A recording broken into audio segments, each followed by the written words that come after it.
Imagine being wrongfully imprisoned for 25 years, only to find out the evidence that could have freed you was ignored.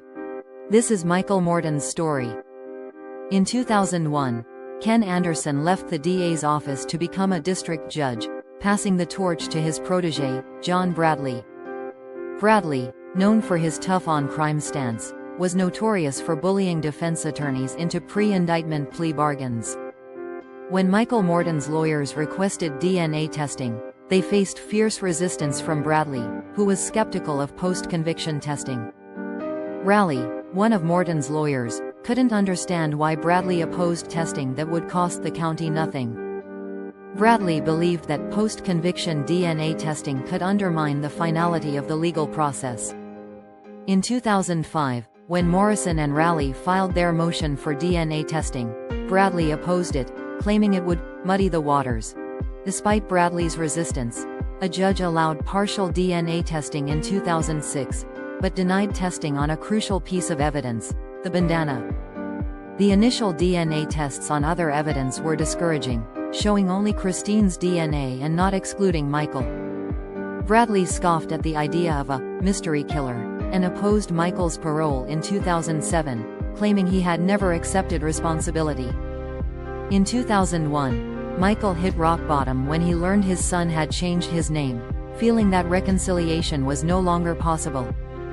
Michael experienced a profound spiritual awakening in prison, finding inner peace despite his circumstances. For 5 years, the bandana sat in the sheriff's office, until a court finally allowed it to be tested in 2010. The DNA test results were breathtaking.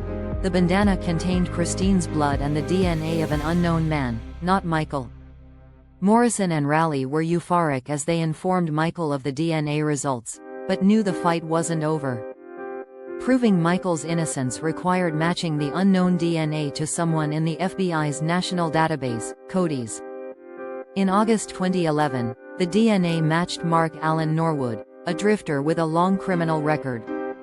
Despite the DNA evidence, the Williamson County DA's office continued to question Michael's innocence.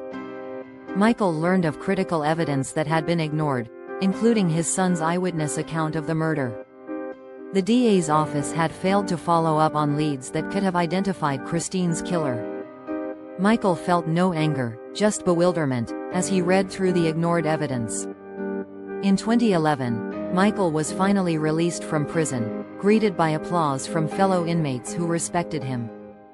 Michael's release was a bittersweet moment, as he still sought answers about how this had happened to him. Michael's son, Eric, had grown up believing his father was guilty, but began to reconsider after learning about the DNA evidence. Eric's initial reaction was to protect his family, but he eventually reached out to reconnect with his father. Michael and Eric's first meeting was emotional, with Michael eager to make up for lost time. The process of reconnecting was slow, but Michael cherished every moment with his son and granddaughter. Michael received compensation for his wrongful imprisonment and began to rebuild his life.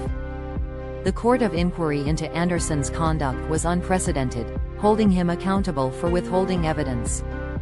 The DNA evidence also linked Norwood to another unsolved murder, further proving Michael's innocence.